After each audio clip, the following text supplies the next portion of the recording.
ও ঢাকাবাসী, এখান থেকে আমাদেরও ইব্রাহিমের সন্তান হিসাবে শিক্ষা নেওয়া দরকার।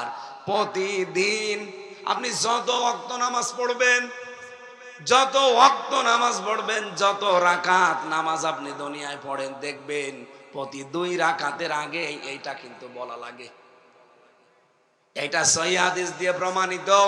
আপনি তাকবীরে তাহরিমা দেওয়ার পরে প্রথমে এইটা পড়বেন, ইন্নী ওয়াজ্জাহতু ওয়াজহিয়া লিল্লাযী, এরপরে সুবহানাকাল্লাহুম্মা। আর আমরা অনেকে এটা জায়নামাজের দোয়া মনে করি, পড়ি না, ছেড়ে দেই। প্রতিদিন 5 বার নামাজ পড়েন, এ কথাটা মুখ দিয়ে আল্লাহ এমনি এমনি বের করে নিচ্ছে মনে করেন? কত গুরুত্বপূর্ণ কথা চিন্তা করতে পারেন। এই জমিনে যদি আল্লাহ নিরাপত্তা দিতে চাই, 2টা জিনিস দেখে। এদিকে তাকান, আমাদের দেশে এখন নিরাপত্তা আছে? এক কথা বলা লাগবে।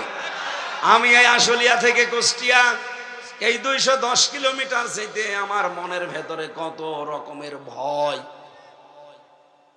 কি আমি নিরাপদে যাবো এই গ্যারান্টি আমার আছে? নেই। কোরআনে কারীম জানিয়েছে, ওয়ামান দাখালাহু কানা আমিনা। সূরা আলে ইমরানের 97 নম্বর আয়াতের মাঝের অংশে আছে, রব্বুল আলামিন বলেন, আমার এই হারামের ভেতরে যারা প্রবেশ করবে আমি আল্লাহ তাদের নিরাপত্তা দিয়ে দেই। আওয়ালাম ইয়ারাউ ইলাল আরদি আওয়ালাম ইয়ারাল্লাযীনা, হে নবী আপনি কি দেখেননি ওই জায়গাটা হারামান আমিনাই ওয়ায়াতাখাত্তাফুন নাসু মিন হাওলিহিম, আমার হারামের যে অংশটা এটা পুরাটাই নিরাপত্তা বেষ্টিত, অথচ এর আশপাশে তাকান, সেখানে কিন্তু মারামারি, সেখানে কিন্তু বিভিন্ন রকমের অপকর্ম হচ্ছে। আমার হারামের এরিয়ার ভেতরে কোনো রকমের সমস্যা নেই, পুরা জায়গাটা নিরাপত্তা দিয়েছে কে? আমার প্রশ্ন, আল্লাহ হারামের এরিয়া প্রায় 2.5 কিলো 3 কিলোমিটার যারা গেছে, হারামের এরিয়া শুধুমাত্র আপনাদের এই মসজিদের এতটুকু না, 2.5-3 কিলোমিটার এরিয়া মিলে এ বিশাল এরিয়ার ভেতরে প্রবেশ করলে আপনি শান্তি, স্বস্তি, নিরাপত্তার চাদরে বেষ্টিত। এটা দিচ্ছে কি সরকার না আল্লাহ? কেন দিয়েছে? 2টা জিনিস আল্লাহ বলেন সেখানে পাওয়া যায় না, এই জন্য আমি আল্লাহ এই জায়গাতে নিরাপত্তা দিয়ে দিয়েছি। 1 নম্বরে, এখানে যে মানুষগুলো আসে ঈমান ছাড়া এখানে আসতে পারে না। কি কথা বলেন? এখানে আপনি লেখা আছে যে এখানে মুসলিম ছাড়া গয়রে মুসলিম প্রবেশ করা নিষেধ, তার মানে ঈমান নিয়ে আপনাকে আসা লাগবে। 2 নম্বরে, এই এরিয়ার ভেতরে আপনি কোনো শিরিক পাবেন না। কোরআনে কারীমের সূরা নামের 82 নম্বর আয়াতের পরেরটা দেখবেন, আল্লাহ পাক বলেন, আল্লাযীনা আমানু ওয়া লাম ইয়ালবিসু ঈমানাহুম বিযুলমিন উলাইকা লাহুমুল আমন। যারা ঈমান আনার পরে তাদের ঈমানের সাথে জুলুম মিশ্রণ করে না, এখানে জুলুম মানে শিরিক, তারা জুলুম এবং শিরিককে তাদের ঈমানের সাথে মিশ্রণ ঘটায় না, উলাইকা লাহুমুল আমন। আল্লাহ মনে হচ্ছে এইভাবে করে দেখাচ্ছে যে এই মানুষগুলোই নিরাপত্তার হকদার। আমার প্রশ্ন হচ্ছে, বাংলাদেশের 56,000 বর্গ মাইল কি কাবা শরীফ? বলেন বলেন। এরিয়াকে যদি এখন নিরাপত্তার বেষ্টনী দিতে হয়, বাংলাদেশে শিরিক করা চলবে? আরো জোরে বলেন। শিরিক আমরা যারা করছি না, করব না, কেউ যেন না করে। 2 নম্বরে, আমাদের ঈমানের সাথে অন্তত যেন কোনো জুলুম এবং শিরিক মিশ্রণ না ঘটে। এই কথা প্রতিদিন আপনার মুখ দিয়ে আল্লাহ কত শতবার বের করে নেয়, বল যে আমি মুশরিক না, আমি শিরিক করি না। এই কথাটার উপরে আপনি অটল থাকতে পারলে আল্লাহ আপনার উপরে খুশি হয়ে যাবে, কারণ সব গুনাহ আল্লাহ মাফ করে দিলেও দিতে পারে, শিরিক মাফ হবে না। এত বড় জুলুম এটা আল্লাহর সাথে। তাহলে শিরিক করে আপনি ভয় পাচ্ছেন না দেশে, আর আমি আল্লাহর একাত্মবাদ প্রতিষ্ঠা করতে গিয়ে ভয় পাবো। আপনি মনে করেন, কি মনে করেন আপনি? এই জন্য ইব্রাহিম নবী বলেছে ওয়া কাইফা খাফু মা আশরাকতুম, কি করে আমি ভয় করব? তোমরা শিরিক করে ভয় পাও না, আর আমি আল্লাহর আইনের পক্ষে কথা বলে ভয় পাবো, এটা কোশ্চিন কালোর সম্ভব না। তাহলে কাইফা ব্যবহার করা হয় কোন সময়? যেই কথাটা আল্লাহ বিশ্বাস করতে চান না তখন। এরকম কোরআনে কারিমে 19 জায়গায় পাবেন আপনি। আমি যেটা বলতে চেয়েছিলাম, কিয়ামতের দিন আল্লাহ পাক বলেন কেমন হবে তখন, যখন হে নবী আপনাকে আমি আল্লাহ সাক্ষী বানাবো। আজকের মাহফিলের মুরব্বির নাম কি? মোতাহার সাহেবকে আল্লাহ মনে করেন কিয়ামতে তার সামনে দাঁড় করাবে। আল্লাহ নিজে চেয়ারে বসে বিচারকের ভূমিকায় আছে। আপনি একটু নিজেকে দাঁড় করান তো ওই জায়গায়। আল্লাহর সামনে আপনি দাঁড়িয়ে আছেন, আল্লাহ পাক বলেন আমার নবীকে ডান দিকে বা বাম দিকে আমি দাঁড় করাবো সাক্ষী হিসাবে। সে সাক্ষী দেবে, তার সাক্ষীর উপরে ভিত্তি করে আমি আল্লাহ বিচার করব। এই যে দৃশ্যটা আল্লাহ এইটাই ফুটিয়ে তুলেছেন আয়াতে, যে কেমন হবে তখন, কি দৃশ্য তৈরি হবে বল মোতাহার। আল্লাহর সামনে তুমি দাঁড়িয়ে আছো, নবীজি তোমার সাক্ষী। এখন আমার প্রশ্ন, এই পৃথিবীতে এখন নবীজি আছে? বলেন বলেন, কি আছে? না, আপনি বোঝেননি। আমি নিজেই প্রথম কয়েকবার পড়ে বুঝি না, আর আপনি একবারে বুঝে ফেলবেন। এটা ডিপলি বিষয়, গভীরে যাওয়া লাগবে। এবার আপনাদেরকে আমি যে আয়াত পড়েছিলাম, আমি আয়াতের তাফসিরের দিকে যেতে চাচ্ছি এই একটা মাত্র কারণে। আমি আগে ওই চারটা একটু বলে নেই, টাচ দেই। নবীজিকে আল্লাহ সাক্ষীদাতা, সুসংবাদদাতা, ভীতি প্রদর্শনকারী, ডাক নেওয়ালা এবং উজ্জ্বল প্রদীপ করে দুনিয়ায় পাঠিয়েছিলেন। এই পাঁচটা নাম আল্লাহ কাফেরদের দেওয়া নামের এগেনস্টে ব্যবহার করেছেন। বলেন সুবহানাল্লাহ। তার প্রথম নামটা তিনি সাক্ষীদাতা। যেহেতু তিনি এখন নেই, সাক্ষী দেওয়া লাগে দেখে দেখে। যদিও আমাদের দেশে অনেকে না দেখেও সাক্ষী দেয়। 15.5 বছরে দেখেননি, সাক্ষী দিয়েছে 71 সালের, ওর জন্ম হচ্ছে 75 সালে। আমি কি বেশি বলছি? আল্লামা সাঈদী রহমতুল্লাহ আলাইহি ওনাকে যে ধর্ষণ মামলাটা দিয়েছিল, মামলা তো অনেকগুলো তার নামে। এই ধর্ষণ মামলায় যে মহিলাকে সাজিয়েছে ওরা, অ্যাডভোকেট তাজুল ইসলাম, এখন যিনি আন্তর্জাতিক অপরাধ ট্রাইব্যুনালের প্রসিকিউটর, উনি ওনাকে জিজ্ঞাসা করছে, মা আল্লামা সাঈদী আপনাকে ধর্ষণ করেছে? জি। আপনার জন্ম কত সালে? বলছে 1975 সালে। উনি ধর্ষণ করেছে আপনাকে 71 সালে, আর আপনার জন্ম 1975 সালে। ওটাকে রুহের জগতে। উনি ওই দিনই বলেছিলেন, মাননীয় বিচারক, মাননীয় আদালত, আপনি একটু দেখেন তো মেলে কিনা। বিচারপতি তো কালামানিক, বিসি উড়ে গেছে। এমনি তো বিসি ওড়ে নাই। এই শয়তান ওই দিন বলেছিল, না, সাক্ষী যাই হোক না কেন রায় সব বানানো আছে। এই চলছিল, সাক্ষী দেওয়া লাগে দেখে দেখে, না দেখে সাক্ষী হয় না। অথচ আমার মামলারও 4 জন সাক্ষী ছিল, আমি একটাকেও জীবনে দেখি নাই, তারাও আমাকে দেখে নাই। আন্দাজে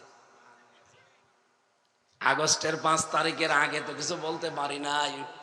5 তারিখের পরে একবার যে বললাম যে দাদা হিন্দু, গৌতম মিষ্টি বিক্রি করে, যে একদিন বললাম দাদা সাক্ষী তো দিলেন আদালতে আমার বিরুদ্ধে, যে এ হচ্ছে বাংলাদেশে কি আনসারুল্লাহ বাংলা টিমের প্রধান। সত্যি করে বলেন তো, আনসারুল্লাহ বাংলা টিম আপনি কিছু বোঝেন? বলছেন না। আপনি আমারে দেখেছেন কোনোদিন? না। কিভাবে কি বললেন? আমারে টাকা দিয়েছিল আর বলেছিল এটা বলবি, বলে দিয়েছি। এই ছিল সাক্ষী। কিন্তু মোতাহার সাহেব যখন আল্লাহর সামনে দাঁড়াবে, আল্লাহ নিজে বিচারপতি, যে সাক্ষীটা আল্লাহ হাজির করবে, এখানে যেহেতু রসুলের নাম আছে, রসুল তো আমাদের কাছে নেই, মোতাহারের কাছেও নেই, সাক্ষী দেবে কি করে বলেন? আমি আলেমদেরকেও বলছি, বলেন তো দেখি সাক্ষী দেবে কি করে? সাক্ষী তো দেয় সেই লোকটা যে দেখে, উনি তো দেখেইনি। ১,৫০০ বছর আগে উনি বিদায় নিয়েছে, কি করে সাক্ষী দেবে? আয়াতের আধুনিক তাফসীর দেখবেন। এই জন্যে আমি তাফসীর মাহফিলে আলেমদেরকে আসতে বলি। আপনি আধুনিক তাফসীর দেখবেন, নবীজি এই হাদিস আমি যেটা পড়েছিলাম, আনা খাতামুন নাবিয়্যিন লা নাবিয়্যা বাদি, আমি শেষ নবী, আমার পরে কোন নবী রাসূল দুনিয়ায়, বলেন বলেন। কিন্তু হ্যাঁ, হাদিসটা শেষ হয়নি, এখনো ৩-৪ লাইন আছে। নবীজি বলেন, আল উলামা ওয়ারাসাতুল আম্বিয়া, এই পৃথিবীতে যারা আলেম তারা আমি নবীর ওয়ারিস, উত্তরাধিকারী, নায়েবে রাসূল। আমি বিদায় নিলাম ঠিক, কিন্তু আমার নায়েব রেখে গেলাম, আমার স্থলাভিষিক্ত। এই আলেমরা যখন থাকবে, ওই জামানায় যে উম্মত উল্টাপাল্টা কাজ করবে, আলেমরা হবে তার সাক্ষী। সুতরাং হাফিজুর মাওলানা নামের আগে আলেম লেখা আছে। উনি এলাকায় যারা বসবাস করেন তাদের জন্য কিয়ামতের দিন উনি সাক্ষী হবে। ওনাকে আল্লাহ তার ডান পাশে বাম পাশে দাঁড় করাবে, জিজ্ঞাসা করবে, হাফিজুর এই লোকটা কেমন ছিল বল, যেহেতু রসুল নেই উনি রসুলের নায়েব। এই কথা বলছেন না কেন? এখন হাফিজুরের মতো যারা মাওলানা আমরা আছি, বগল বাতাসি কাজ হয়েছে, যার তার বিরুদ্ধে বলবো। এখন মাওলানা আবার মাওলানার মতো হওয়া লাগবে তো। মাওলানা যদি হয় ফরদউদ্দিন মাসুদের মতো, ওর বিরুদ্ধে তো সাক্ষী দেবে। এই কথা বলছেন না কেন?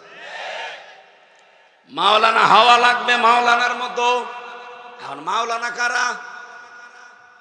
ইমাম ইবনে তাইমিয়া রাহমাতুল্লাহ আলাইহি বলেন, ৩টা গুণ যার ভেতরে পাওয়া যাবে সেটা হচ্ছে আলেম, যাদেরকে আমরা মাওলানা বলে ডাকি। ১ নম্বরে ওটা দুনিয়াতে যতদিন আছে আল্লাহর কালাম নিয়ে সে ব্যস্ত থাকবে, গবেষণায়। আজ আছে কোরআন নিয়ে গবেষণা করার মতো আলেম নেই। ২ নম্বরে আল্লাহর ইবাদতে নিজেকে মগ্ন রাখবে। কই ইবাদত তো আমরা পাই না, খালি নামাজ পড়া, রোজা রাখায়, কালো জব্বা গায়ে দেওয়া ইবাদত না। খায়রুন নাস মাইয়ানফাউন নাস, উত্তম মানুষ আল্লাহর কাছে ওইটা যার দ্বারা মানুষের উপকার হচ্ছে এবং হবে। নবীজি কিন্তু খায়রুন নাস বলার পরে মাই ইয়ানফাউন নাস দিয়েছেন। ইয়ানফাউ মোজারে, বর্তমান ভবিষ্যৎ, প্রেজেন্ট ফিউচার। ইয়ানফাউন নাস না বলে যদি বলতেন ইয়ানফাউল মুসলিমুন, যারা মুসলমানের উপকার যারা করে, এই মানুষগুলো দুনিয়ায় উত্তম না। ইয়ানফাউন নাস, যারা মানুষ হয়ে মানুষের উপকার করছে, ভবিষ্যতেও করবে। আল্লাহর নবীর ভাষায় আল্লাহর কাছে তারা শ্রেষ্ঠ মানুষ। তাহলে ইবাদত হবে মানুষের উপকার যারা করে, এটা সর্বশ্রেষ্ঠ ইবাদত। কথা বলেন না কেন? আমার তেলাওয়াত কিন্তু আয়াতের একটা ব্যাখ্যায় দেখবেন এই পয়েন্টটা আসবে। এদিকে তাকান। ৩ নম্বরে সে আল্লাহর নিষিদ্ধ কাজগুলো সাধ্য মতো ছেড়ে দিয়ে চলার চেষ্টা করবে। এই ৩টা গুণ যার ভেতরে আছে সে হচ্ছে আলেম। এই আলেম কিয়ামতের দিন মোতাহারের পক্ষে বিপক্ষে সাক্ষী দেওয়ার জন্য দাঁড়িয়ে যাবে। আমি আশা করি কথা বোঝাতে পেরেছি। সুতরাং আলেমদের সাথে আপনি চিন্তা ভাবনা করে চলবেন, যদি প্রকৃত আলেম হয়ে থাকে। আর যদি আলেম নামেও জালেম হয়, ওরই বিচার করবে কে? আমরা সূরা, এটা আরাফ, সূরা আরাফের ১৫৭ নম্বর আয়াতের ৪ ভাগের ১ ভাগ পড়েছি। আমি যতটুকু আয়াত নিয়ে স্টাডি করা আছে আমার, আমি অল্প সময়ে ডেলিভারি দেওয়ার চেষ্টা করছি। রব্বুল আলামিন বলেন, আল্লাযীনা আমানু ওয়া লাম ইয়ালবিসু ঈমানাহুম বিযুলমিন উলাইকা লাহুমুল আমনু ওয়া হুম মুহতাদুন। আয়াতের মূল কথাগুলো আগে বলে নেই। বিশ্ব নবীকে আল্লাহ ৬টা কাজ এই আয়াতের ভেতরে দিয়েছেন। কয়টা? আরো জোরে বলেন। আমাদের করণীয় ৪টা। কয়টা? নবীজির পরিচয় আছে ৩টা। 3, 6 আর 4 কত হয়?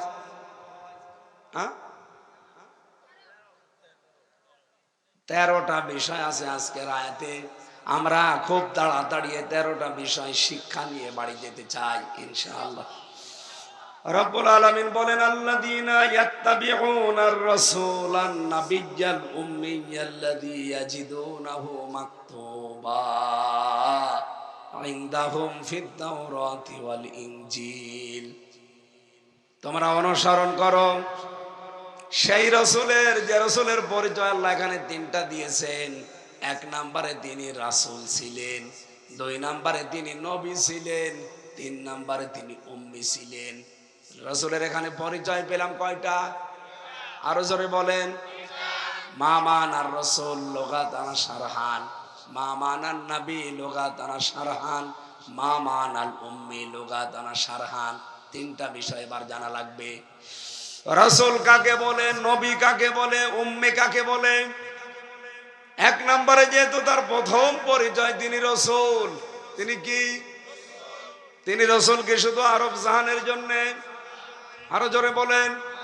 কুল ইয়া আইয়ুহান নাসু ইন্নী রাসূলুল্লাহি ইলাইকুম জামিআ।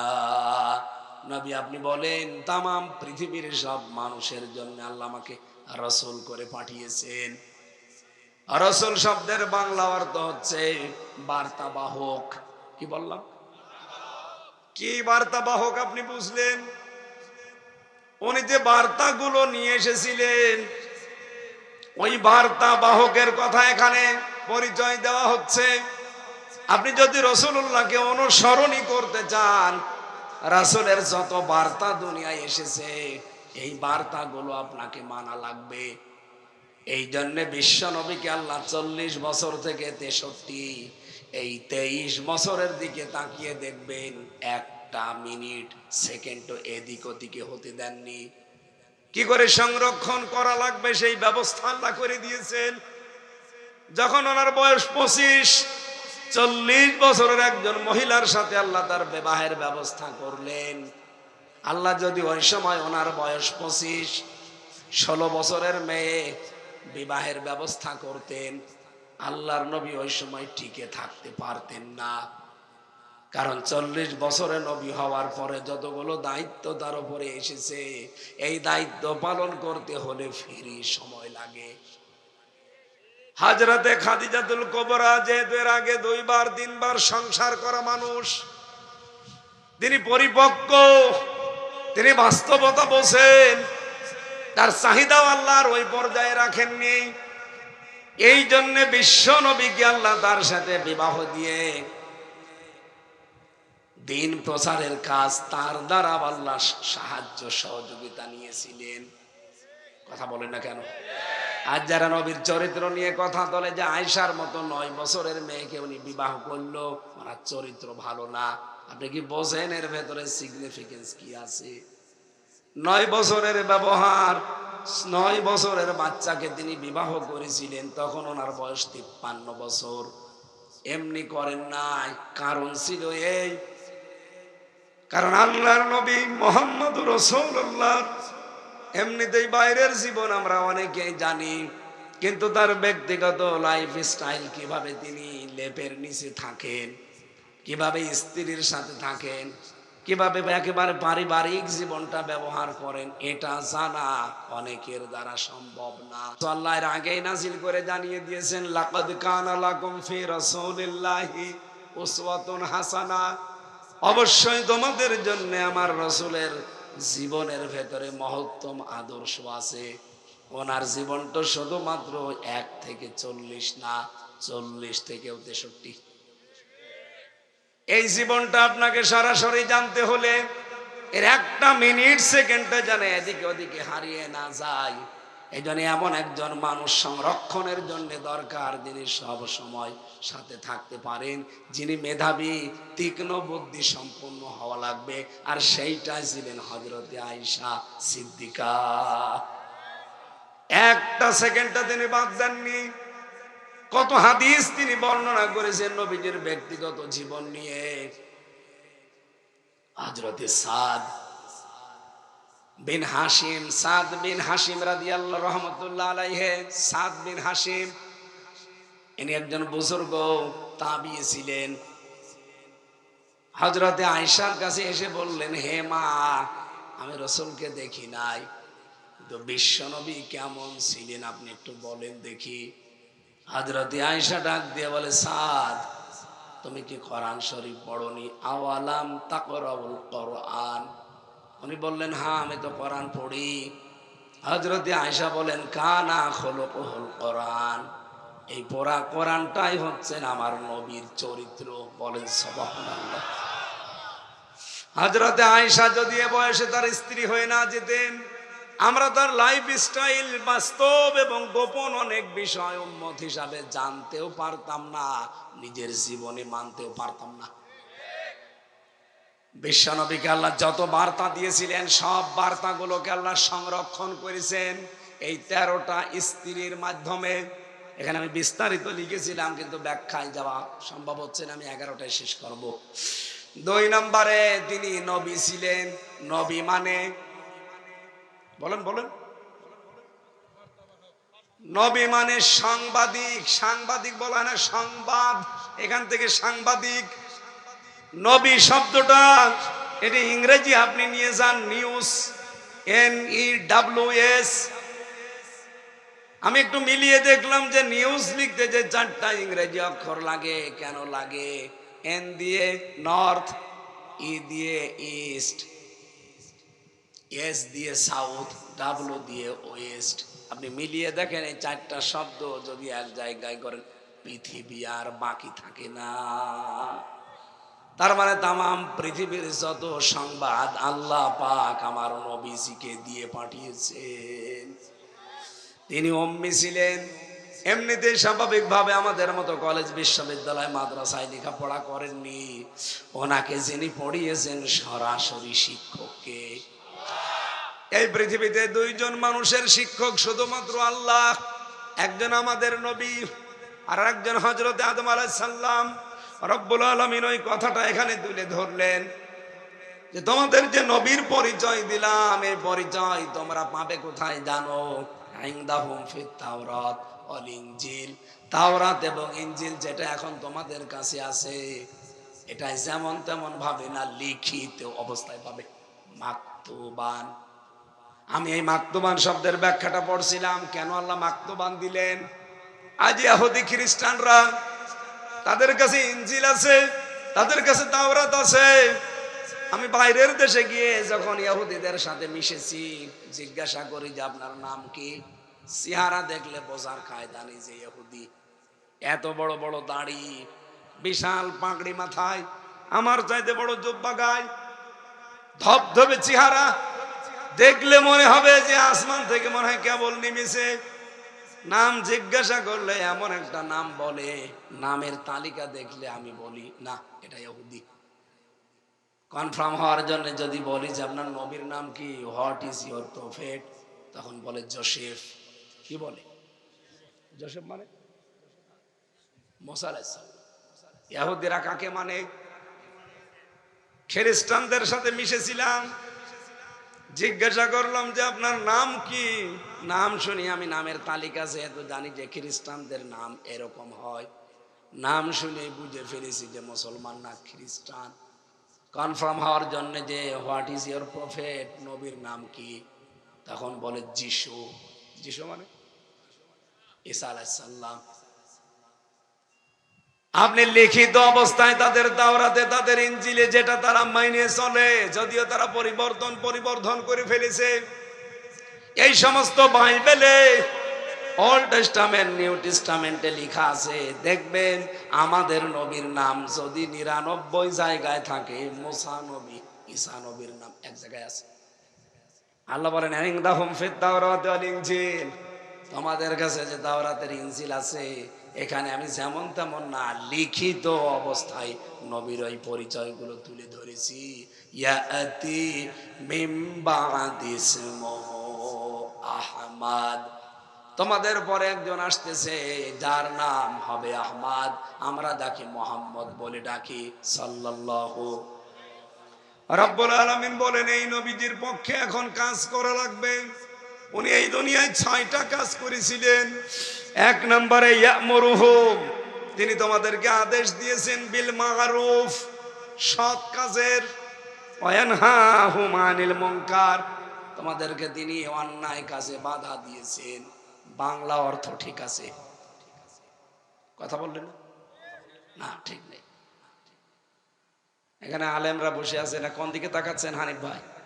আপনার জন্য এবার বলছি, খেয়াল করে শোনেন।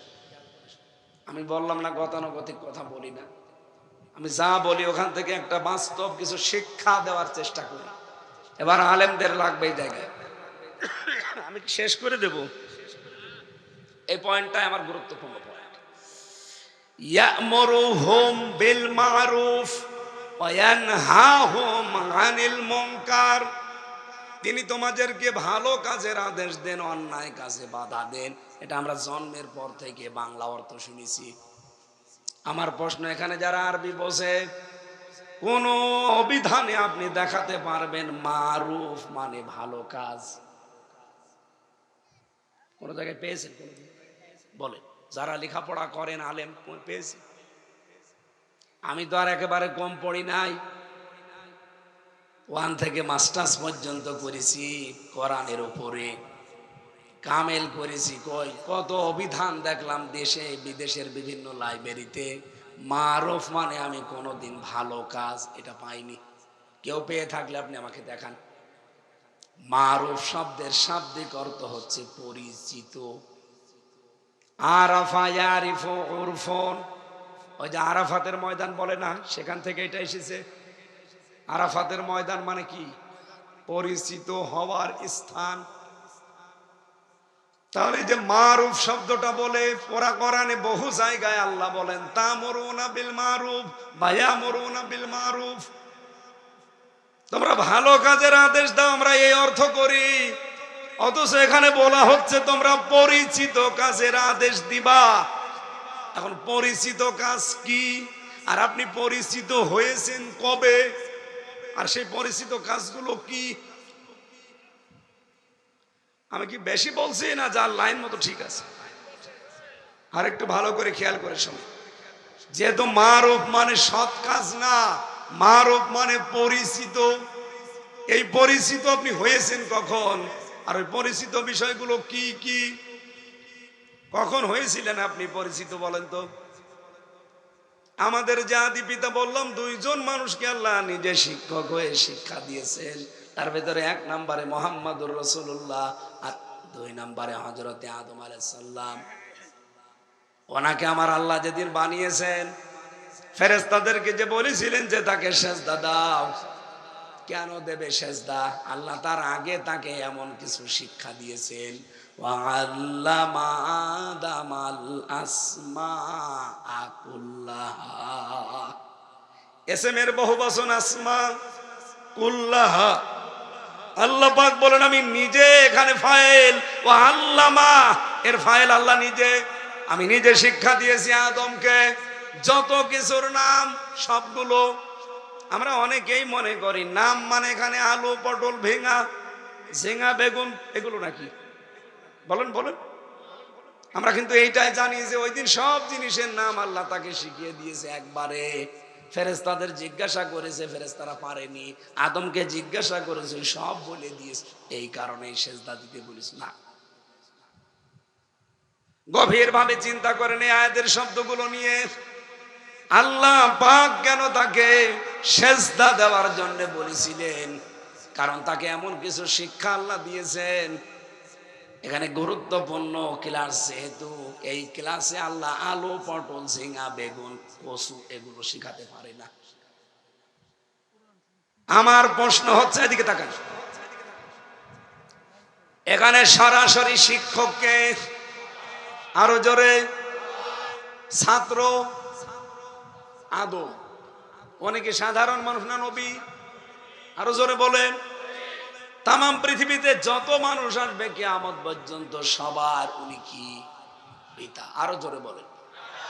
সরাসরি শিক্ষক আল্লাহ, ছাত্র নবী, আর জায়গা যেটা ক্লাস, কোথায়? জান্নাতে।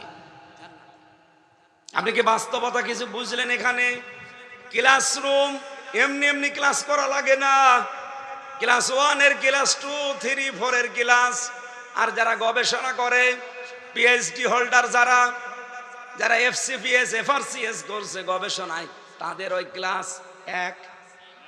বলেন বলেন। আমি বাইরের দেশগুলোতে গেলে আগে লাইব্রেরিতে যাই। মালয়েশিয়ার ইন্টারন্যাশনাল ইসলামিক ইউনিভার্সিটির লাইব্রেরিতে গিয়েছিলাম, বিশাল। এখানে যে গবেষণাগার আছে, যারা এখানে ডক্টরেট করছে, পিএইচডি করছে, ওদের গবেষণাগারে যে সমস্ত সরঞ্জামাদি, যে সমস্ত যন্ত্রপাতি, গবেষণা করার জন্য যে সমস্ত মাল ম্যাটারেস আছে, আমাদের বাংলাদেশে কোনো বিশ্ববিদ্যালয় একটাও আমি পাইনি। কারণ এই পৃথিবীতে 257টা দেশ, 1000 বিশ্ববিদ্যালয়ের একটা তালিকা আছে, মার্কিং করা আছে, কিন্তু 1000 বিশ্ববিদ্যালয়ের ভেতরে বাংলাদেশের একটাও নেই। কারণ সেই মানের পড়াশোনা নেইতে যাবে কি করে? মালয়েশিয়ার একটা আছে, কেন আছে, কি করে এখানে আমি দেখি, ওখানে লেখাপড়া যদি হয় 30 ভাগ, গবেষণা হয় 70 ভাগ। ওরা একটা শব্দ নিয়ে চিন্তা করে, প্লেন বানানো লাগবে, একটা লবণ কণার ভেতরে যে উপাদান আছে, এখান থেকে যদি আপনি লবণ কণার উপাদানগুলো বের করতে চেষ্টা করেন, আমির হামজার মেধা 1000 আমির হামজা লাগবে, তাও এই কণা শেষ করতে পারবে না। এগুলো তারা গবেষণা করে করে বিভিন্ন জিনিস বানায়। আর আমাদের দেশে তো লেখাপড়া নেই, গবেষণা কি করবে? কার পেছনে বাঁশ দেওয়া যায়, শুধু এই গবেষণা। তাহলে বিশ্ববিদ্যালয়ের মার্কিং করা হয় কিসের উপরে? গবেষণা। বলেন বলেন। তাহলে আল্লাহ যেহেতু ক্লাস নিচ্ছেন, শিক্ষক হিসাবে ছাত্র আমির হামজা না, মোতাহার আলী না, ছাত্র সরাসরি আদম নবী। আর ক্লাসরুমও দুনিয়ার এই মিয়াজান মাদ্রাসা না, কোথায়? কত উচ্চ ক্লাস, কত উচ্চ মানের ক্লাস হতে পারে। ওই ক্লাসে আপনার কি মনে হয় আল্লাহ আলু, পটল, ভেঙা, ঝিঙ্গা, বেগুন, রসুন এগুলোর নাম শিখিয়েছে? কি শিখিয়েছিলেন? সেইটার নাম ইয়ামুরুহুম বিল মারুফ। তিনি তোমাদেরকে পরিচিত কাজগুলোর আদেশ দেন। এই পরিচিত কাজ ওই দিন আদম নবী শিখেছিলেন এক ক্লাসে। এই পড়া কোরআন শরীফের ভেতরে পরিচিত কাজ আছে 500। কত? আমি একটা একটা করে লাইন আকারে সব বের করে লিখেছি। 500টা শরীয়তের বিধান আছে এখানে। ওই এক ক্লাসে আল্লাহ তাকে শিক্ষা দিয়েছিলেন। যেহেতু তিনি পরিচিত হয়েছিলেন ওই ক্লাসে, এখন প্রশ্ন আসতে পারে যে আমাদেরকে আল্লাহ নির্দেশ দিচ্ছে ইয়ামুরুহুম, হুম তো বহুবচন, এটা তো জমির, এর ভেতরে হামজা যেমন আছে, হানিফ তেমন আছে, হাফিজুর আছে। তাহলে হোম দিল কেন? সরাসরি আদমের নাম না দিয়ে হোম দিয়েছেন। এই জানে ওই ক্লাসে আমরা ছিলাম না, আমাদের বাবা ছিল, আর বাবার পৃষ্ঠদেশ থেকে আল্লাহ একবারে আমাদেরকে বের করেছেন। এটা আমি বানাচ্ছি। এটা সূরা আরাফে 172 নম্বর আয়াতে পাবেন। ওই দেখো যা রব্বুকা মিন বানি আদম মিন যুহুরিহিম যুররিয়াতাহুম ওয়া আশহাদাহুম। আমি যখন আদম নবীর পৃষ্ঠদেশ থেকে তার সন্তানগুলো সব একবার বের করে নিলাম, এই যে একবারে আমাদের সবাইকে আল্লাহ বের করেছেন। আমাদের বাবা ক্লাসে ছিল, তার কাছ থেকে আমরা অটোমেটিক ওই ক্লাসের জ্ঞানগুলো পেয়েছি। এই জন্য লেখাপড়া না করলেও দেখবেন একজন জানে যে কোনটা ভালো কাজ, কোনটা মন্দ কাজ। এই যে ভালো কাজ 500, মন্দ কাজ 500। আপনি কোন দিন শিখেছেন? কোন ক্লাসে শিখেছেন আপনি? কে আপনাকে শিখিয়েছে? এগুলো সব আমাদের বাবার এক ক্লাসে শিখেছে। ওগুলো তার রুহানি সন্তান হিসেবে আমরা সব পেয়ে গেছি। এখন এই পৃথিবীতে আপনাকে এই যে পরিচিত কাজ যেগুলো, যদি আপনার মনে না থাকে, ভুলে যান, এই যে দিয়েছেন আল্লাহ কোরআন, এখানে ওই 500, 1000 আছে। এই 500টা ভালো কাজ আপনি জানবেন। এই তাফসীর মাহফিলগুলোতে এই জন্য আসা লাগে।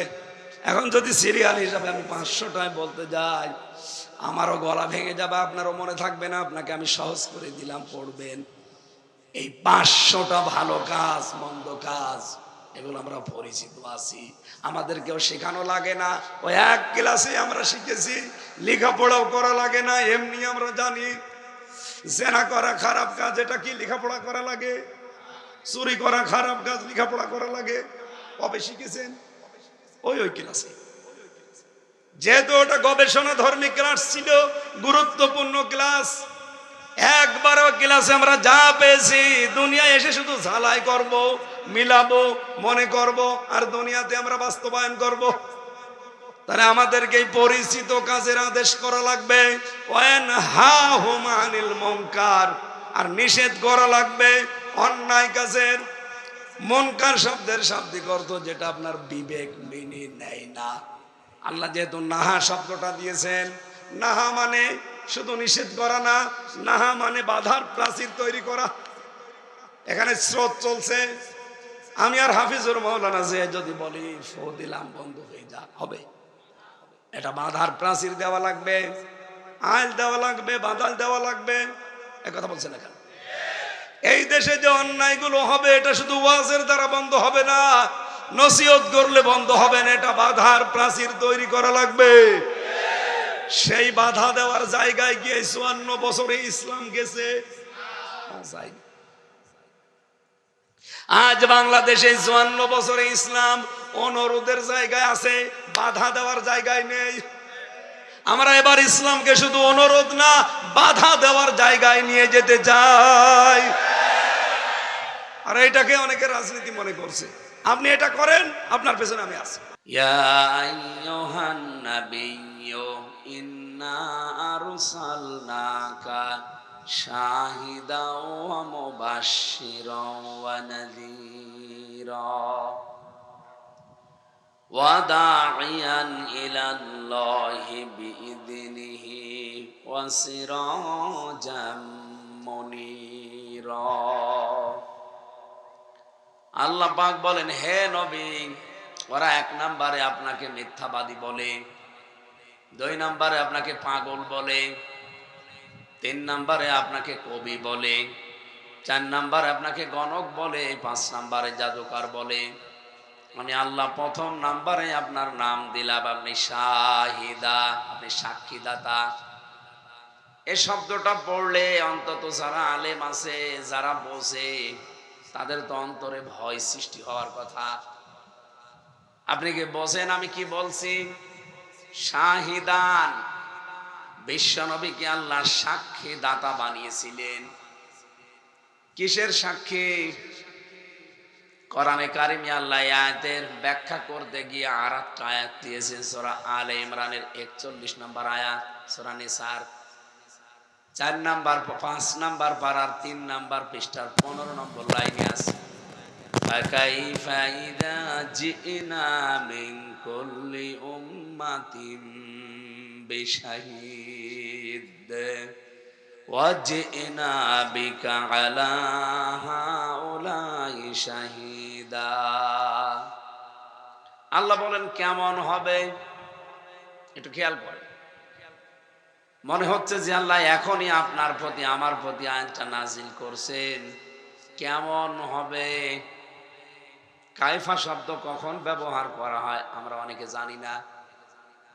বালাগাত মানতেক পড়তে গিয়ে দেখলাম কাইফা শব্দটা প্রায় 13টা অর্থে আসে। এর 7 নাম্বার অর্থে লেখা আছে কাইফা ব্যবহার করা হয় এমন কথা বলতে গিয়ে যে কথা আল্লাহ বিশ্বাস করতে চায় না। সূরা বাকারার ভেতরে আপনি 26-27 নাম্বার আয়াতে পাবেন, কাইফা তাকফুরুনা বিল্লাহি ওয়া কুনতুম আমওয়াতান ফাহইয়াকুম। আল্লাহ বলেন মানুষ কেমন করে আমার সাথে নাফরমানি করে, আমার কুফরি করে, আমাকে মানতে চায় না, অথচ সে মৃত ছিল। মানে আল্লাহরও বিশ্বাস হচ্ছে না, কারণ এর আগের অবস্থা তো আল্লাহ জানে। হালাতা আলাল ইনসানি হাইনুম মিনাদ দাহরি লাম ইয়াকুন শাইআম মাযকুরা। মানুষের জীবনে কি এমন সময় যায়নি যে উল্লেখ করার মতো সে কিছু ছিল না। আমির হামজা একটা নাম, 34 বছর আগে পৃথিবীতে আমার ছিল না। আমার এখন 33 বছর, 34 বছর আগে আমার বাবার বিয়ে হয়েছিল। ওই সময় আমার নাম আমির হামজা ছিল। বলেন বলেন। সেখান থেকে শুরু করে বাবার স্ফলিঙ্গ দিয়ে দ্রুত গতিতে নাপাক পানিটা বের হয়ে মায়ের রেহেমের ভেতরে যেতে যেতে প্রায় 20 কোটি সন্তান হওয়ার সম্ভাবনা ছিল। মায়ের পেট ছোট, এই কারণে আল্লাহ এতগুলো সন্তান এখানে ধারণ করাননি। হয়তো কারো একটা, দুইটা, তিনটা, পাঁচটা, সাতটা, 13টা পর্যন্ত সন্তানই পৃথিবীতে আমরা দেখেছি। ক্যালিফোর্নিয়ায় এক মহিলা। বিজ্ঞান এখন কম্পিউটারের মাধ্যমে দেখতে পাচ্ছে বাবার এই বীর্যটা যখন মায়ের রেহেমের ভেতরে যেতে থাকে, সবাই ওই ডিম পানু পাওয়ার জন্য দৌড়াতে থাকে দলে দলে। কেউ হয়তো মায়ের জরায়ুর দেওয়ালের সাথে ধাক্কা লেগে পড়ে যায়। ওই পর্যন্ত যাওয়ার ক্ষমতা শুধুমাত্র আল্লাহ হামজাকে দিয়েছে। আর আমার ভাই বোন যারা ছিল বাকি সব রাস্তায় পড়ে মরে গেছে। এ পর্যন্ত আমি আসলাম। এখানে যদি আল্লাহ শেষ করে দিতে পারতেন, ইচ্ছা করলে পারতেন, করেননি। তিলে তিলে নেই থেকে যিনি অস্তিত্ব দিয়েছেন তিনি আমার রব। খাবার ব্যবস্থা করলেন ওই মায়ের পেটের ভেতরে, ওখান থেকে দুনিয়ার মুখ দেখালেন। পৃথিবীতে বহু মানুষ দুনিয়ার মুখ দেখার সময়ও মারা যায়, জন্ম নিয়ে মারা যায় না? এমনকি পৃথিবীতে আসার পরও অনেকে দেখি একটু জীবিত থেকে যা বিদায় নিয়ে চলে যায়। বলেন তো, এরকম একটা অবস্থা আল্লাহ আমার জীবনের উপরে দিতে পারতো না? এখান থেকে শুরু করে এই যে 33 বছরে চেয়ারে বসে থাকা পর্যন্ত আল্লাহ একটা বিষয় স্মরণ করিয়েছে যে মানুষ আমার সাথে যে নাফরমানি করে, করে কি করে? আমি আল্লাহরই তো বিশ্বাস হয় না যে নাফরমানি করতে পারে, কারণ ও তো কিছুই ছিল না। আমি আল্লাহ নিজে ওকে জীবন দিয়েছি, আবার মরণ দেব, আবার আমার কাছেই ফিরে আসা লাগবে। কাইফা শব্দ ব্যবহার করা হয় কখন? আমি কি বোঝালাম? যে আল্লাহ বিশ্বাস করতে চাই না এমন শব্দ বলার আগে। সূরা নামের 81 নাম্বার আয়াত দেখবেন, অকাইফা আখাফু মা আশরাকতুম ওয়ালা তাখাফুনা আন্নাকুম আশরাকতুম বিল্লাহ ইলা আখির আয়াত। আল্লাহ এখানে কাইফা ব্যবহার করে জানিয়েছে, এটা যদিও ইব্রাহিম আলাইহিস সালামের কথা। তিনি জাতির লোককে জানিয়েছিলেন, হে আমার জাতির লোকেরা, আমি কিভাবে ভয় করব? যে আল্লাহর সাথে শিরিক করে তোমরা ভয় পাও না, ওই আল্লাহর একাত্মবাদের কথা আমি প্রচার করতে গিয়ে ভয় পাবো। কি করে ভয় পাবো? আমার তো ভয় আসে না। তোমরা আল্লাহর সাথে শিরিক করে ভয় পাও না, আর আমি আল্লাহর একাত্মবাদকে প্রতিষ্ঠা করার জন্য দাওয়াত দিয়ে ভয় পাবো, এ কথা তোমরা ভাবো কি করে? মালাম ইউনাসিল বিহি আলাইকুম সুলতানা, তোমাদের পক্ষে কোনো দলিল নেই, আর আমি যে প্রচার করি, দাওয়াত দেই, আমার পক্ষে সহিফা আল্লাহ দিয়েছেন। জোরে বলেন সুবহানাল্লাহ। এই আয়াত থেকে কিছু পেয়েছেন? কি ঘুমাচ্ছেন? কিছু পেয়েছেন এই আয়াত থেকে? আমাদের যিনি জাতির পিতা, যার সন্তান আমরা দাবি করি, হযরত ইব্রাহিম আমাদের নাম রেখেছিলেন মুসলিম বা মুসলমান। সেই বাবার সন্তান আমরা, তার মতোই কথা বলা দরকার। আজ বাংলাদেশে যারা শিরিক করেন, আল্লাহর তৈরি করা পাঠানো আইন বাদ দিয়ে অন্যের আইন যারা এদেশে কায়েম করতে চান, আপনি শিরিক করে ভয় পান না, আর আমি আল্লাহর আইনের পক্ষে কাজ করে ভয় পাবো। আপনি ভয় দেখাবেন আর আমি জড়সড় হয়ে যাব। আমি তো নমরুদের সন্তান না, আমি ইব্রাহিমের সন্তান।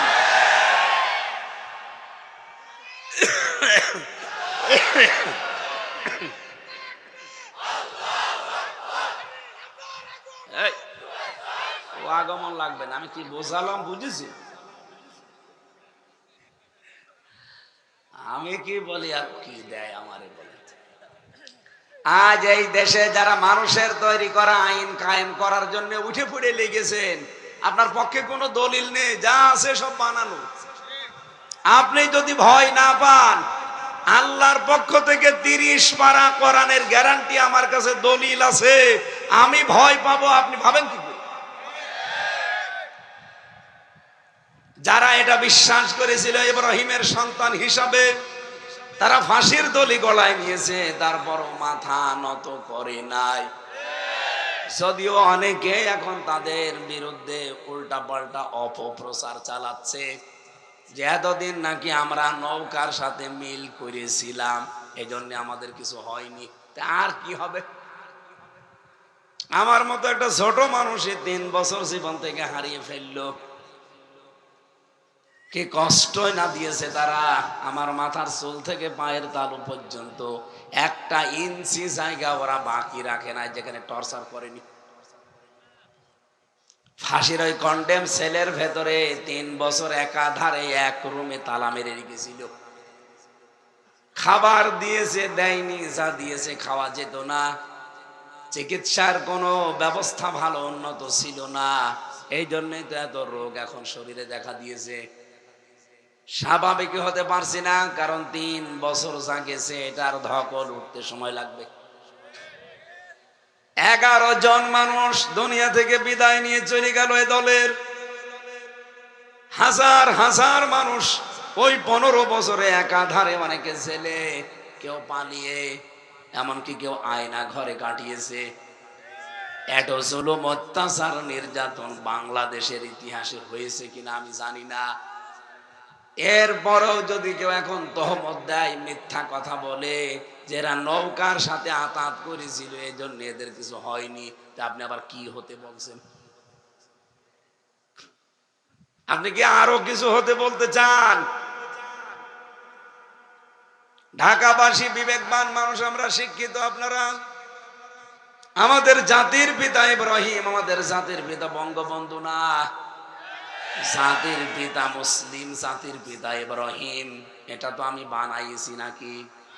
মিল্লাতা আবিকুম ইব্রাহিম হুয়া সাম্মাকুমুল মুসলিমিন। রব্বুল আলামিন বলেন এখানে হুয়ার ফাইল, আমি আল্লাহ নিজেও হতে পারি, ইব্রাহিমও হতে পারে, দুইটাই আছে। ধরেন ইব্রাহিম আলাইহিস সালাম এখানে ফাইল, উনি নিজে আমাদের নাম রেখে দিয়েছেন মুসলিম। বাবা হিসাবে উনি একটা দায়িত্ব পালন করলেন, সন্তানের নাম রাখলেন। আমরা অনেক বাবা এখানে আছি, আধুনিক বাবা যারা, ওদের জিজ্ঞাসা করবেন যে কি নাম রেখেছেন, এমন নাম বলে শয়তান হাসে। কুষ্টিয়াতে সেদিন একটা দোকানের সামনে জোড়া অক্ষরে লেখা দেখলাম, হোমাজা লোমাজা স্টোর। এটা সরান, দায়িত্ব আছে কারা, এটা সরান। এরা এইভাবে ডিস্টার্ব করলে তো কথা তোলা যায় না।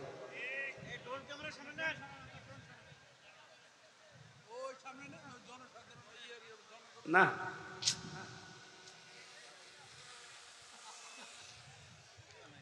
সুবহানাল্লাহ।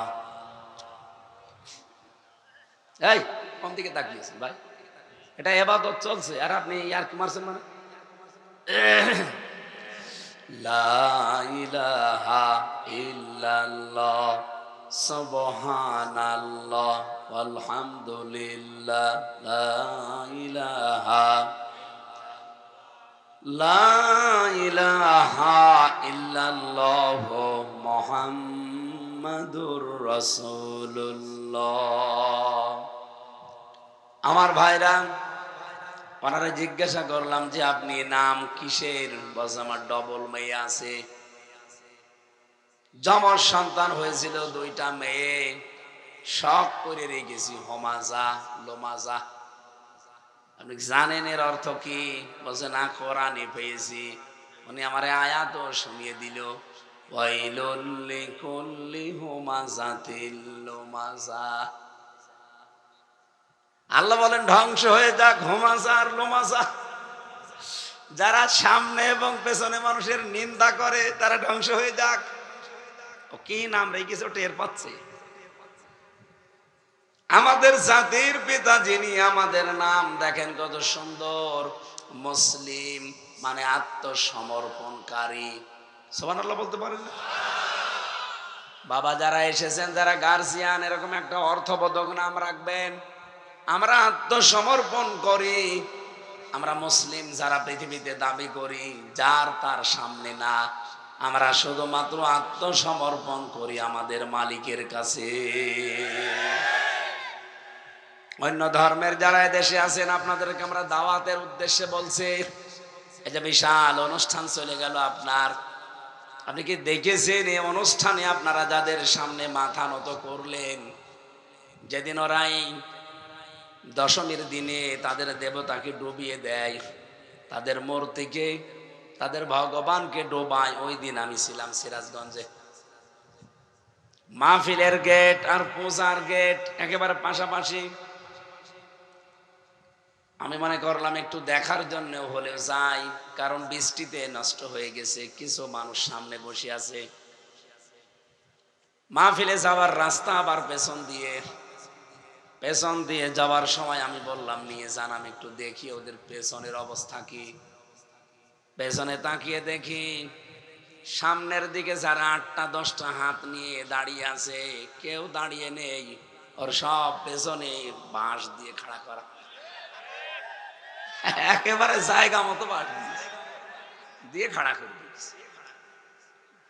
দৃশ্যটা অনেকক্ষণ ধরে দেখলাম, সামনে আসলাম, এসে দেখি হ্যাঁ, যাদের জায়গা মতো বাঁশ দেওয়া ঠিক, তারা 8টা 10টা হাত নিয়ে পা নিয়ে এভাবে তাকিয়ে আছে। বলেন তো, যার নিজের জায়গা মতো বাঁশ না দিলে দাঁড়াতে পারে না, তার সামনে মাথা নত করে কোন বিবেকবান মানুষ? আপনারা কি করছেন? কোরআনে কারিমে আমার আল্লাহ জানিয়েছেন, ইন্নাল্লাযীনা তাদউনা মিন দুনিল্লাহি ইবাদুন আমসালুকুম। নিশ্চয় যারা আল্লাহ বাদে অন্য কাউকে ডাকো, ওরাও আমি আল্লাহর আর একটা সৃষ্টি। তোমরা যেমন আমি আল্লাহর গোলাম, ওরাও আমার আর একটা গোলাম। কথা বলে ঠিক কিনা? যাদের সামনে আজ বিবেক থাকার পরেও কাজে লাগাও না, মাথা নত করে বসে আছো, ইয়া আইয়ুহান নাস দরিবা মাসালুন ফাসতামিউ লা ইন্নাল্লাযীনা তাদউনা মিন দুনিল্লাহি লা ইয়াখলুকু যুবাবাও ওয়ালা ইজতামাউ লা ওয়া ইয়াসলুবুহুমুদ যুবাবু শাইআন লা ইয়াস্তানকিযুহু মিন ضعفাত তালিব ওয়াল মাতলুব। শব্দ এক একটা ওজন কত টের পাচ্ছেন? আল্লাহ বলেন, হে পৃথিবীর মানুষেরা, ইন্নামা মাসালুন ইয়া আইয়ুহান নাস দরিবা মাসালুন ফাসতামিউ লা। উদাহরণ আল্লাহ কিভাবে সেট করেছেন, যাদেরকে ডাকো আমি আল্লাহ বাদ দিয়ে, ওরা কি তোমার কথা শুনতে পায়? এমনকি মশা মাছি যদি নাকের উপরে বসে পায়খানা করে, তাও তাড়াতে পারে না। দফা তালিব ওয়াল মাতলুব, যারা তলব করে এবং যার কাছে তলব করা হয়, দুইটাই কত দুর্বল। আপনারা যারা চাচ্ছেন সাহায্য, আপনারা যেমন দুর্বল, যার কাছে সাহায্য চাওয়া হচ্ছে ওইটা আরো দুর্বল। কথা বলেন না কেন? আমার মনে হয় এরপরে আর বিবেকবান মানুষের জন্য কিছু বলার থাকে না। আমি এটা শুধুমাত্র এই কয়জন মানুষের সামনে না, এই আওয়াজ যত দূর যাচ্ছে, সারা বিশ্বে যেখানে আওয়াজ পৌঁছাচ্ছে, সবাইকে উদ্দেশ্য করে বলছি, মূর্তি পূজা এটা একটা অসারতা, মিথ্যা কল্প কাহিনী ছাড়া কিচ্ছু না। এর কোনো ভিত্তিও হিন্দু ধর্মে নেই।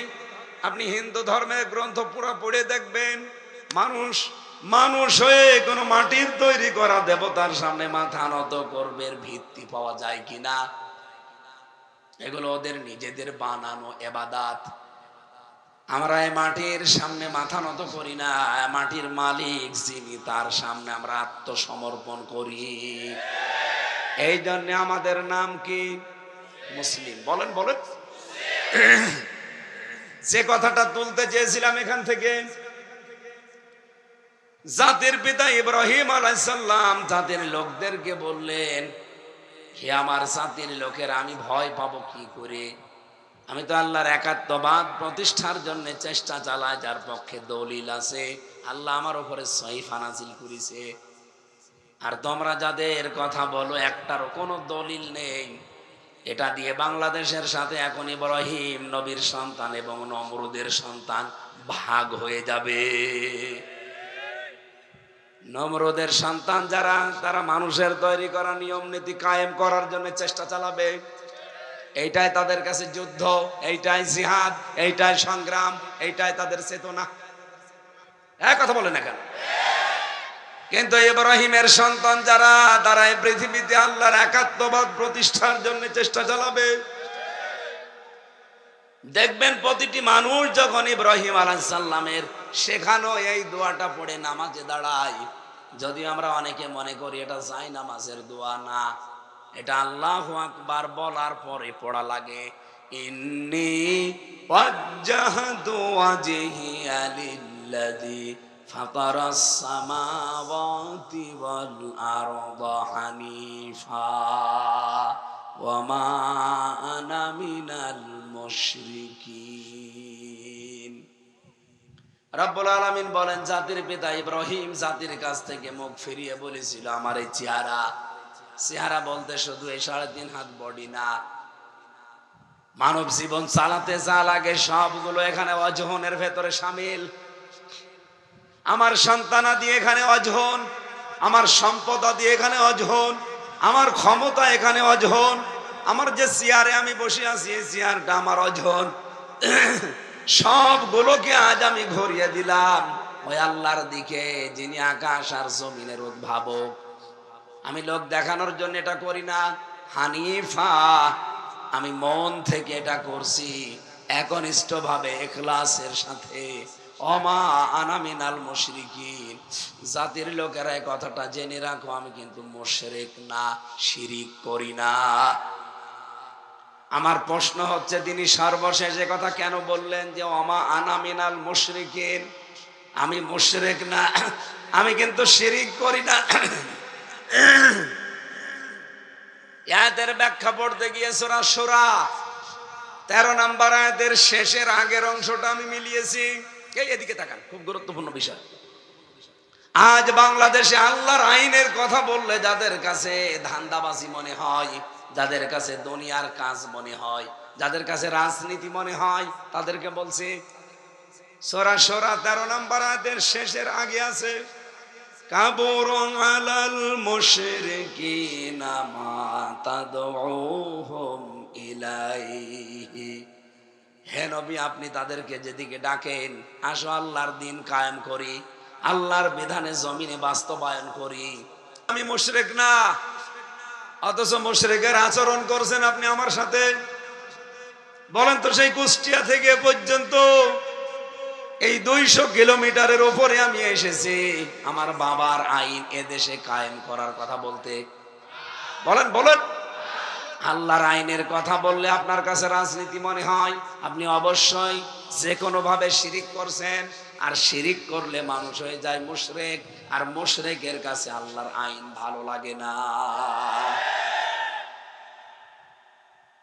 এবার এই দেশে যারা আল্লাহর বিধানের কথা কায়েম করতে বললে রাগ করে, মন খারাপ করে, আপনি বিশ্বাস করতে পারেন সে লোকটা শিরিক করছে, হয়তো টের পাচ্ছে না, যে কোনো ভাবে তার দ্বারা শিরিক হচ্ছে। আর শিরিক হলেই লোকটা মুশরিক, মুশরিকের কাছে খারাপ লাগবেই।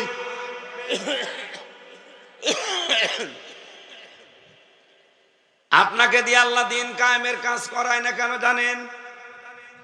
এর পরের অংশে আছে, আল্লাহু ইয়াজতাবি ইলাইহি মাইয়াশা ওয়া ইয়াহদি ইলাইহি মাইয়ুনিব। আল্লাহ পাক বলেন, আমি যাকে ইজতেবা করি, ইজতেবা মানে নির্বাচিত করা, মনোনীত করা, পছন্দ করা, নির্বাচন করা।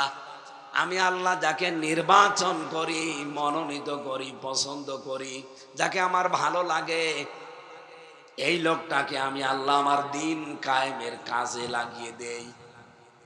কেন লাগাই? আয়াহদি ইলাইহি মাইয়ুনিব, যে লোকটা মন থেকে আমি আল্লাহর দিকে ফিরে আসতে চাই, তার এই ফিরে আসাটা আমি দেখি ও কি লোক দেখানোর জন্য আসে না আমি আল্লাহর জন্য একনিষ্ঠভাবে আসে। এইটা দেখার পরে ওকে আমি একনিষ্ঠভাবে দিন কায়েমের কাছে লাগিয়ে দেই।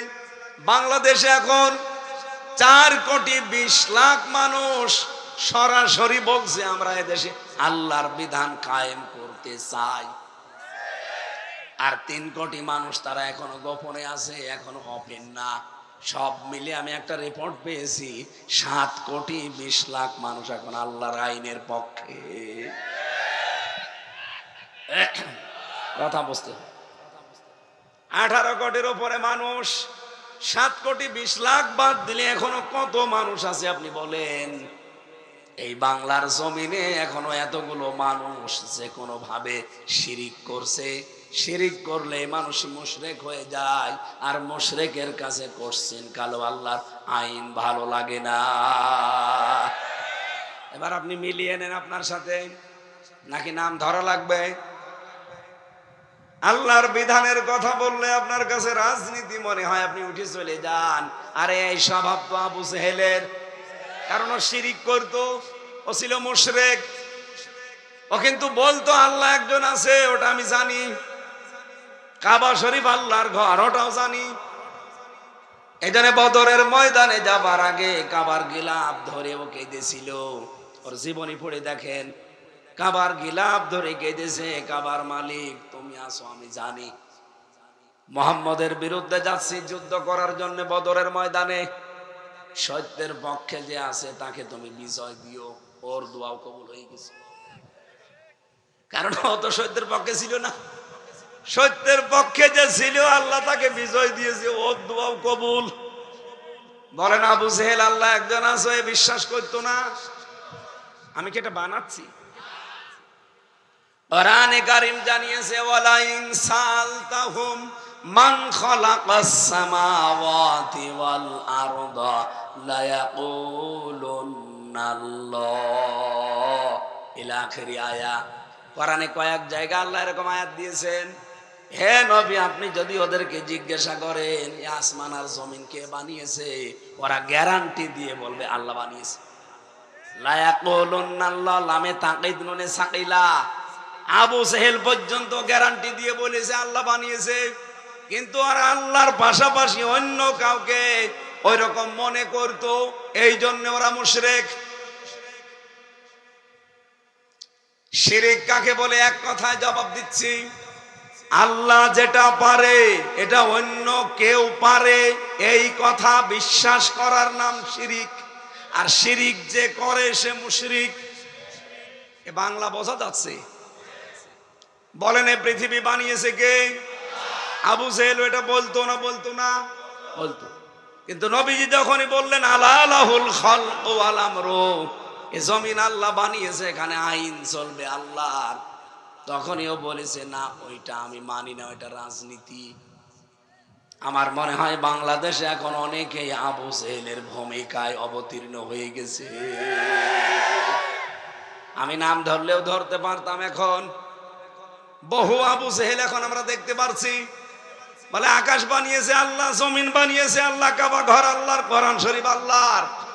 কিন্তু যখনই বলা হয় এর ভেতরে 500 আইন আছে, এগুলো আসেন আমরা ব্যক্তিগত জীবন থেকে আন্তর্জাতিক জীবন পর্যন্ত এগুলো প্রয়োগ করি, কায়েম করি, প্রতিষ্ঠা করি, তখনই কেমন যেন মুখ কালো হয়ে যায় মুশরিকদের মতো। হযরত ইব্রাহিম এমনি কথা বলেন নাই, ওমা আনা মিনাল মুশরিকিন, আমি কিন্তু শিরিক করি না, আমি মুশরিক না।